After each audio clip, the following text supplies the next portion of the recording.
Саламатсыздарбы достор? Кандайсыздар жастарбы? Мен сиздер менен дагы бир видео менен бөлүшкүм келди. Бул видео эмнеге арналат? Бул видео именно биз финансовый грамотность боюнча болмокчу. Финансовый грамотность бизде мектепте дагы окутпайт, университетте дагы окутпайт да. Буну ар ким ар кандай өздөрүнүн билген нерсеси менен ар ким өзүнүн характерине жараша биздин ата энебизде, биздин ата энебиз же болбосо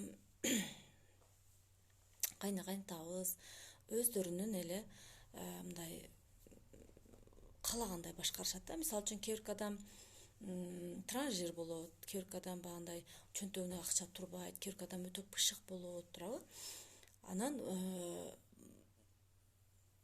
суроо берип келет да, эмне үчүн 100% адамдардын 90% бандай орто жашаган жана кедей жашап калышат, жана анан 10% булар аябай бай жашашат да. Алар кандай кылышат? Алардын өздөрүнчө сыры барбы? Ошолор боюнча бөлүшүп кетемин.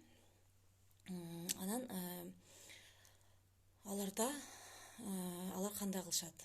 Эми алар кандай ойлошот? Булар ой жүгүртүү боюнча азыр айтып эле кетейин. Мен сразу эле финансовый грамотность боюнча баштасам.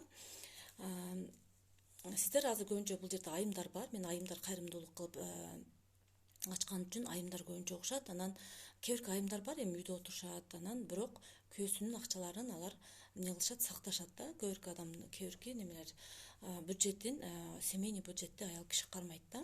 Сиздер обязательно аял кишилер билишиңиздер керек болот да. Бунучу анан биз багандай көпчүлүктө буга чейин деле ойлоп келгенбиз. Мага берген адам жок, мен өзүм зорго жашап атам, кредитим бар, карызым бар деп ошентип жашаса, биздин кредитибиз барбы, карызыбыз барбы, ага карабайт. Биз сөзсүз түрдө ар бир тапкан акчабыздан жетимдерге жана садагага өзүнүн акысы болот да. Акысы болот. Анан ал акысын биз бербеген болсок, биз ошо жетимдин акысын жеген болобуз да. Эмне үчүн бизде көпчүлүк адамдарда ошо акча табышат, көп табышат, аябай көп тапкандар бар да, бирок ошол жукпагандар болот да. Жукпагандар болот. Эмне үчүн жукпайт? Ошол биз садага бербей, өзүбүзгө ана үйүм бүтүрүп алайын, бул үйүм бүтүрүп алайын дейбиз да.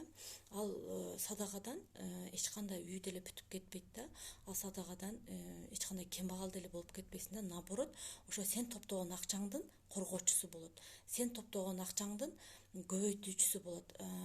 Мисалы үчүн ден соолугуңуз биз ооруйбуз го. Ошо ооруган деле биздин ой жүгүртүүбүздөн жана биздин кыймыл аракеттен келип чыкканда, аны эч ким келип сени бирөө ортуп койгон жок да. Аны өзүбүз кылабыз да. Биз жаман нерсе өзүбүзгө алып келебиз го. Жаман нерсенин баардыгын биз өзүбүз кылабыз. Ал эми Аллахтан бизге эң жакшы нерселер гана берилет да. Ал эми эгерде сиздердин жашооңуздарда тоскоолдуктар болуп жатса, кыйынчылыктар болуп жаткан болсо, анда ал нерсе бул силердин мурунку жашооңордогу ойлонууңардан, мурунку жашооңордогу өзүңөрдүн поступкаңардан болуп эсептелинет да. Аллах бизге дайыма жакшылык каалайт. Ал өтө мээримдүү. Ал бизге эч кандай жамандык каалабайт. Ал эми биз өзүбүз жамандыкты өзүбүз алып келебиз. Тоскоолдуктарды, сыноолорду мына биз өзүбүз алып келебиз да.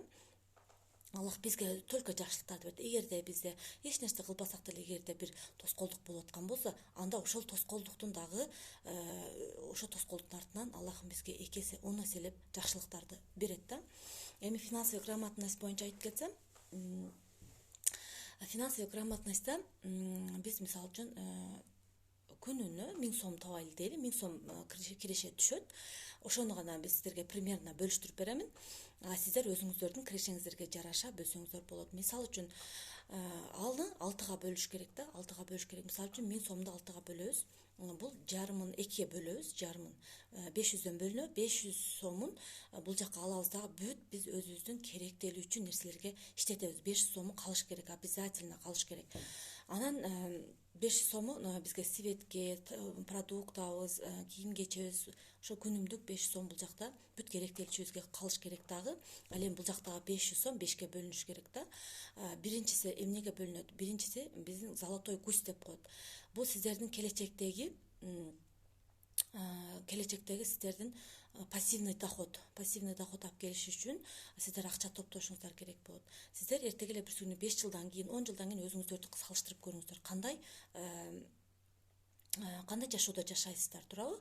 Ошол сиздерде иштесеңиздер, иштебесеңиздер келип туручу акчаны азыртан топтош керек да, азыртан. Анан кийин убагы келгенде, мисалы үчүн азыр карантинге чейин биз эч кимибиз финансовый подушка кылбаган үчүн кээ бир кезде акча түгөндү, кээ бир кезде продуктабыз түгөндү да. Биздин финансовый подушканы кылыш үчүн кылып, эгерде бизде сиздерде азыр финансовый подушка жок болсо, 6 айга чейин сиздер иштебей калганда, 6 айга чейин жетүүчү сиздердин продуктаңыздарга жана башка кийим кечеңиздерге жетүүчү акчаңыз жок болсо, анда сиз азыр отурбашыңыз керек да. Азыр сиз ошону топтош үчүн, ошону кылып коюш үчүн сиз кыймылдашыңыз керек, иштешиңиз керек. Эми мен эмне кылышым керек? Мен үйдө бала угуп атсам, баланы бардык адам төрөйт. Баланы бит деле туруп, баласын сиркесин жакшына жерге, какаштуу жерге коюп, анын чоңоюшуна өбөлгө түзөт да. Баланы эч качан шылтабалабаш керек да.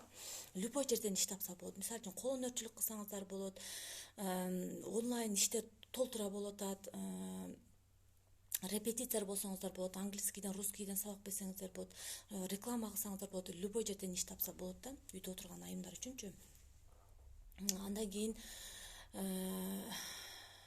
Андан кийин мен айттым, финансовый золотой гуська сөзсүз түрдө ошо 5ке бөлөбүз, 100 сомного салабыз. 100 сом долгосрочный деп коет. Долгосрочный деген бул биздин алдыбызда максаттарыбыз бар да. Мисалы үчүн мүмкүн машина алгыбыз келет, мүмкүн бир жерден үй ала элекпиз да, үй алабыз деп ошо 100 сомду ошого топтойбуз. Экөө болду. Үчүнчүсү бул биздин мындай, биз кечке эле иштей берсек, биз эмне болот? Маанайыбыз түшөт, туурабы? Биз өзүбүзгө арнашыбыз керек да. Мисалы үчүн биз өзүбүздү сүйүндүрбөсөк, биздин денебиз дагы сүйүнбөйт да. Биз өзүбүздү кээде массаж кылдырып, кээде санаторияга жатып дегендей, биз өзүбүздүн ден соолугубуз үчүн акча чогултушубуз керек. Биз өзүбүздүн ыраазы кылыш үчүн акча чогултушубуз керек. Түшүнүктүү болду эми. Андан кийин 4-үнчүсү бул садага деп атабыз. Садага болуп эсептенет. Бул 10%, ошол 100 сом бөлүнөт. Бул ошол жетимдердин акысы да. Эгерде сен ошону бербей туруп жеп алган болсоң, жетимдердин акысын жеп алган болосуң да. Жетимдердин акысын жеп алгандан кийин аркы дүйнөңдө эмнени жооп беришибизди бардыгыңыздар эле билесиздер. Бирок биз ойлойбуз, биз туура жүрөбүз, биз эч кимди алдабай атабыз, мен өзүм эмгек менен иштеп атабыз дейбиз. Бирок ошол бирөөнүн акчасын, бирөөнүн өзүнө болгон садаганы биз берген жокпуз да. Бербесек, значит, биз анын акысын жеп аткан болобуз да. Ушундай билип билбей кылган күнөөлөрүбүз толтура болот да. Ошондуктан бул садага берүү эң маани. Жана сиздер эгерде келечекте бакубат жашайм, финансовый свободность деп коет, бул акчага кыйналбоочулук менен жашайм десеңиздер, анда сөзсүз түрдө финансовый садага беришиңиздер керек. Азыркы садага бергенсиздер, сиздердин эртеңки бакубат жашооңуздар болуп эсептелинет. Дагы бир бөлүгү калды. Бул бөлүгү карыздар. Карыз көбүнчө бизден бирөөлөр карыз сурашат го. Карыз сурашат, керек болуп калат, бирөөгө берип туруш керек болуп калат, өзүбүзгө керек болуп калат, мисалы үчүн. Ошого топтошубуз керек да. Ошентип 5ке бөлүп топтошубуз керек. Буну 2 ай, 3 ай кылганыңыздардан кийин бул сиздерге адат болуп баштайт да. Биринчи албетте топтой албай кыйналасыздар, иштетип бересиздер, ошентип барып көнүп, уже топтогонго өтөсүздөр да. Буга окшогон